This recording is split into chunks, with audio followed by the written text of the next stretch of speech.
I'm back with a mainly Batman comic review week. That's just kind of how it turned out. I have a lot of Batman stuff here, or Batman-related stuff, and Justice League.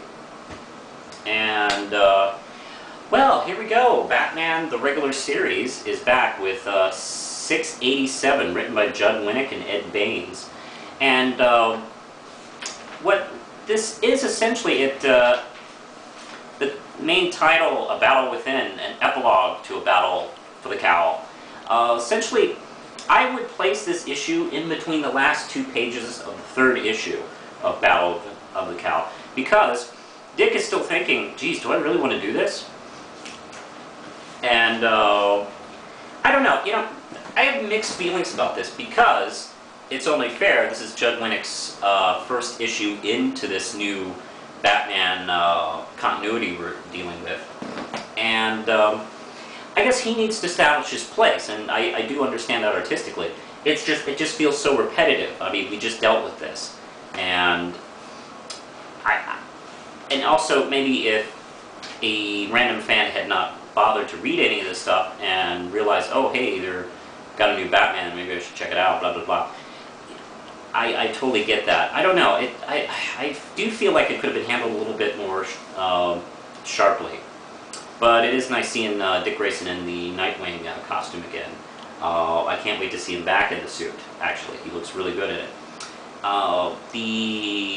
Let's see, art is just terrific. I love Ed Baines' work. He has a nice kind of old-fashioned-y, if you can call him 90s, old-fashioned-y kind of superhero art style. And basically, it's a couple things happening. The Scarecrow takes a bridge hostage. There's a fight in the streets. And let's go back to the beginning, which has a flashback of Bruce Wayne dealing with Dick Grayson. I had a minor issue because for a page, I wasn't sure which Robin this was. I thought it was actually Jason Todd because he seemed kind of dickish. But no, it's Dick. Wasn't the Dick, it was a Dick. I don't know. Let's find out how many times I can say Dick in this review. I think one of the things Judd Winnick does really well is character moments. Actually my favorite part in this whole issue is when Wonder Woman and Superman drop off Batman's cape and mask in the Batcave, delivering it to Dick Grayson and Alfred. And the scene with Alfred is just really touching, actually. I think it's really well done. And and also, gives us some backstory here of Dick Grayson deciding to leave the Batcave and move into Bruce Wayne's swinging bachelor pad, the penthouse Batcave, which is fun to see that again. It was in the 70s, Marshall Rogers days in the Batman books, and also featured in The Dark Knight, the movie. So yeah, we get to see that, and then Dick Grayson comes into action for the first time again as Batman again, so I don't know. Once again, I'm supposed to go, wow, cool, he's Batman, and I'm just looking at a guy wearing his father's suit. So, I don't know. I got mixed feelings about this. I'm going to keep reading it. I'm going to give it a week for Ram Chips. Not bad, looks good, okay. And Red Robin, just picked this up today from Chris Yost and Raymond Box. Tim Drake. Tim Drake was fired. I can't fucking believe that. I thought he left.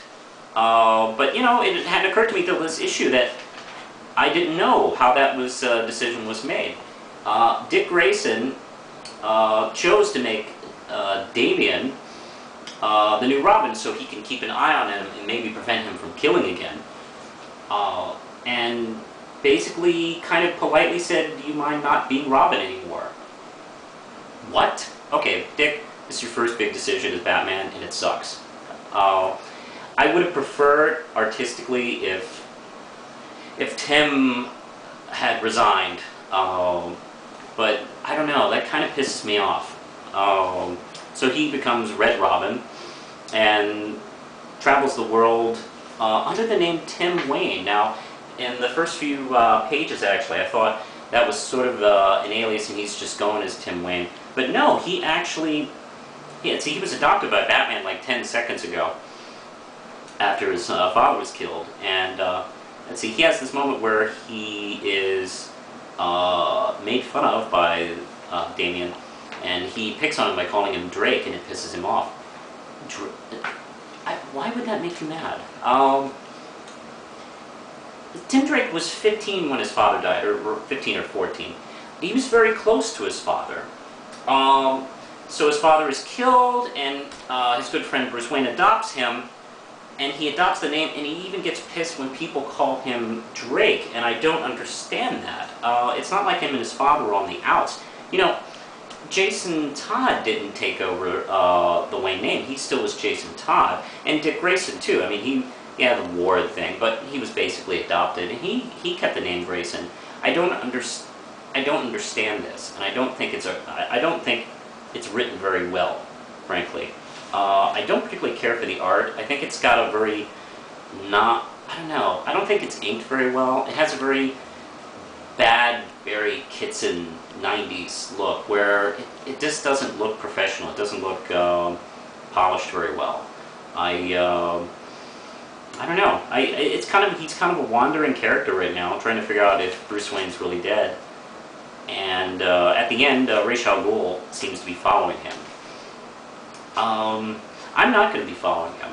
I love Tim Drake, and I like him in the Red Robin costume. It's actually not a bad premise, but I don't think it's handled very well. So I'm not going to buy any more issues until I have to, because of the next fucking crossover. I give this 2 RAM chips, and I only give those 2 RAM chips because I like Tim Drake. That's it. Another weak story featuring a character I love, Oracle, the final issue of The Cure. I know it's late. I didn't pick it up. I'm broke. The art's actually pretty good. Kevin Van Hook is writing. Julian Lopez and Fernando Pesar did the art. The art's actually pretty good. Matter of fact, the last page looks very Kevin Maguire-ish, actually. Really good work here. I don't know. I'm just not a big fan of the computer hacker kind of, what do you call it? The artificial AI thing where people go into the computer and their brains are, I don't know. I don't think that's that interesting. I don't know.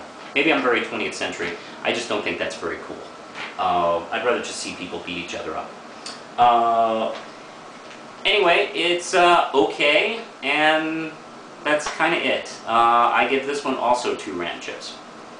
And I'm going to be dropping Justice League soon. I'm going to wait and see the new team and see what they do, although I think an ape is on the team. Why the fuck are they putting an ape on the team? I don't want an ape. Do you want an ape? No.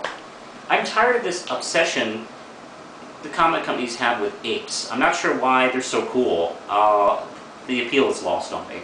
But I'm a little low. I'm a little behind on my Justice Leagues too. This is issue 30. It's the last issue of the crossover with the Milestone characters. And yeah, even though it's written by Dwayne McDuffie, it's drawn this time by Jose Luis.